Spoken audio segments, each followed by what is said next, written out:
पैसे और सेक्स की भूख के चलते वो कातिल बन गई। देश का दिल कहे जाने वाले दिल्ली में किलर बहू ने हैवानियत की सारी हदें पार कर डाली।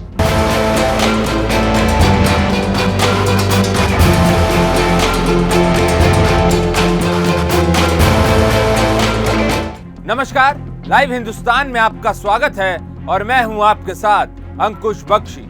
क्राइम कथा में आज बात होगी कातिल बहू की, जिसने बड़े ही शातिराना अंदाज में अपने सास और ससुर को मौत की नींद सुला डाला। वो ये भूल चुकी थी कि उसका एक बच्चा भी है और अगर वो पकड़ी गई तो उसका क्या होगा। लेकिन इसके बावजूद उसने प्रेमी के साथ मिलकर डबल मर्डर की खौफनाक वारदात को अंजाम दिया। ऐसा क्या हुआ कि घर वालों को बहू ने मौत के घाट उतार दिया? हकीकत जानने के लिए आपको कोरोना काल में लौटना पड़ेगा। तो चलिए शुरुआत करते हैं इस क्राइम कथा की। दिल्ली का गोकुलपुरी इलाका, साल 2016। मोनिका वर्मा की शादी रवि नाम के लड़के से हुई। नई शादी थी, लिहाजा सब कुछ अच्छा और खुशी खुशी चल रहा था। रवि स्कूल में गेस्ट टीचर रहा था, जिसके बाद उसने गारमेंट और कॉस्मेटिक की शॉप खोली। मोनिका ने दिल्ली यूनिवर्सिटी से ग्रेजुएशन किया था और शादी से पहले वो नोएडा के एक कॉल सेंटर में नौकरी करती थी। इसके बाद कोरोना काल आया और लॉकडाउन में सहारा बना सोशल मीडिया।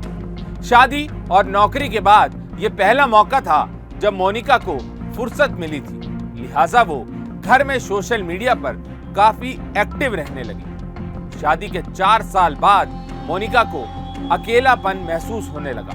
22 साल की उम्र में उसकी शादी हुई थी, लिहाजा बाहरी दुनिया से कनेक्ट होने का यह उसके लिए पहला मौका था।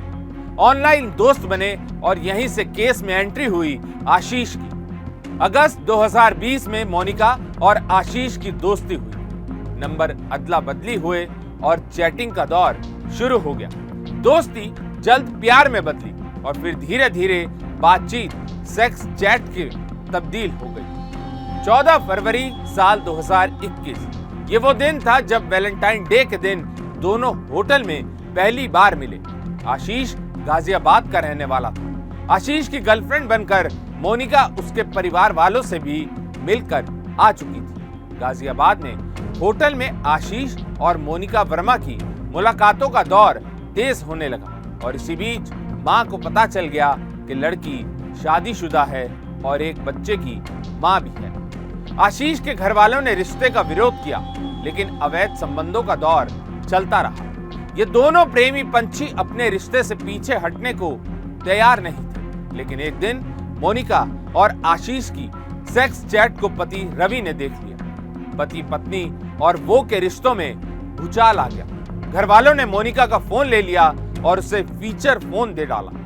इससे चैटिंग तो रुक गई, लेकिन मुलाकातों और फोन पर बातचीत का सिलसिला जारी रहा। बहू का अफेयर परवान नहीं चढ़ पा रहा था, क्योंकि उसके पति और सास ससुर को सब कुछ पता चल चुका था। पाबंदियां अब कलयुगी बहू मोनिका को परेशान करने लगी थी। घर वालों ने दिल्ली के गोकुलपुरी वाला घर बेचने का प्लान बनाया और द्वारका शिफ्ट होने की तैयारी कर डाली। बहू की बेचैनी अब बढ़ती चली गई। मोनिका ने अपने आशिक आशीष को सब कुछ बताया और फिर रच डाली खौफनाक साजिश। घर बेचने की बात पर मोनिका भड़क गई। उसने अपने प्रेमी के साथ मिलकर सास ससुर की हत्या कर डाली। मोनिका और रवि ने इसे लूटपाट की तरह दिखाने की कोशिश की थी, लेकिन दिल्ली पुलिस ने डबल मर्डर से जल्द ही पर्दा उठा डाला। पुलिस पूछताछ में कातिल बहू मोनिका वर्मा ने कहा, मुझे ऐसे लग रहा था जैसे मैं जेल में हूँ। हर चीज पर नजर रखी जा रही थी। वो लोग मुझे कंट्रोल करना चाहते थे। मुझे किसी बात का पछतावा नहीं है।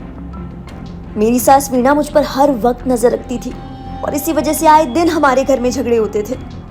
अगर मैं चोर हूँ, मैं किसी घर में घुसूंगा तो पहला तो मेरा मोटिव मर्डर का नहीं होगा। दूसरा, मैं इंश्योर करूंगा कि जो बाकी ऑक्यूपेंट्स है घर के, उनको किसी तरह से कंटेन कर दूं। अब इसमें स्ट्रेंज बात क्या है कि जो पहली मंजिल पे बेटा और बहू सो रहे हैं, वो बाहर का दरवाजा लैच नहीं किया गया। तो that really stuck with me कि यार ये बड़ा अजीब बात है। तो we started working on those lines. और जो हम लोग शुरू में जब भर्ती हुए थे पुलिस में, तो हमें 3 चीजें बताई गई थी, डर, जोर, जुनून। वो तीनों ही इसमें खुल के निकल के आए। It is a perfect study of human behaviour. Delhi police की क्राइम ब्रांच ने खुलासा किया कि सास ससुर को घर के लिए 1.5 से 2 करोड़ रुपए मिलने वाले थे और वो उन पैसों से द्वारका में घर खरीदने की प्लानिंग कर रहे थे। भागीरथी विहार वाले घर की डील का पहला हिस्सा 12 फरवरी को फाइनल हुआ, जिसके बाद 5 लाख रुपए एडवांस दिए गए। घर की डील फाइनल होने से पहले मोनिका ने डबल मर्डर की प्लानिंग की। सास ससुर और पति को ठिकाने लगाने के लिए दिसंबर 2022 में प्लान बनाया गया। मोनिका ने आशीष से बात की।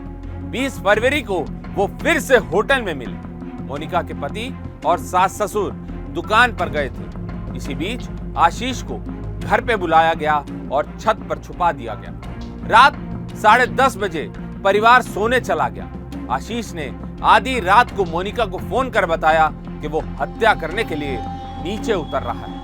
डबल मर्डर को अंजाम देने के बाद उसने फिर मोनिका को फोन किया और वहां से फरार हो गया।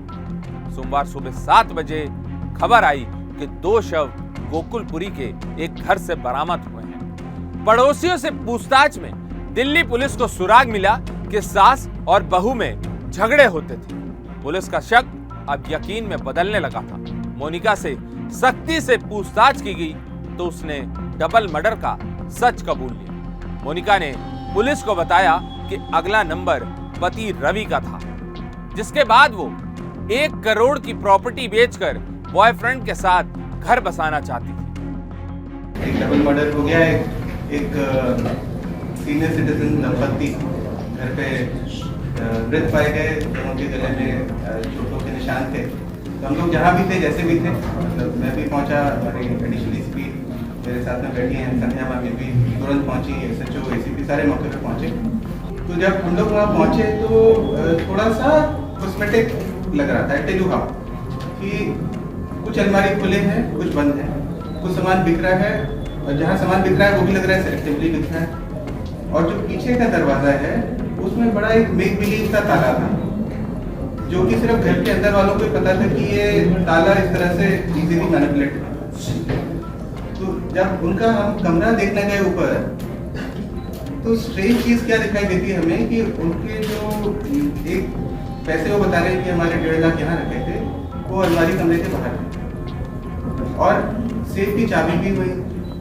आई found it very strange. Monica की गिरफ्तारी के बाद पुलिस ने आशीष को भी गाजियाबाद से धर दबोचा। तो ये थी पैसे और सेक्स की भूख के चलते किलर बनी बहू की खौफनाक कहानी। क्राइम कथा में आज के लिए बस इतना ही। ऐसी तमाम खबरों को देखने के लिए आप हमारे चैनल को लाइक और सब्सक्राइब जरूर करें। आपसे फिर होगी मुलाकात अब रात जगत से जुड़ी एक नई कहानी के साथ। तब तक के लिए सावधान रहिए, सुरक्षित रहिए और बने रहिए लाइव हिंदुस्तान के साथ।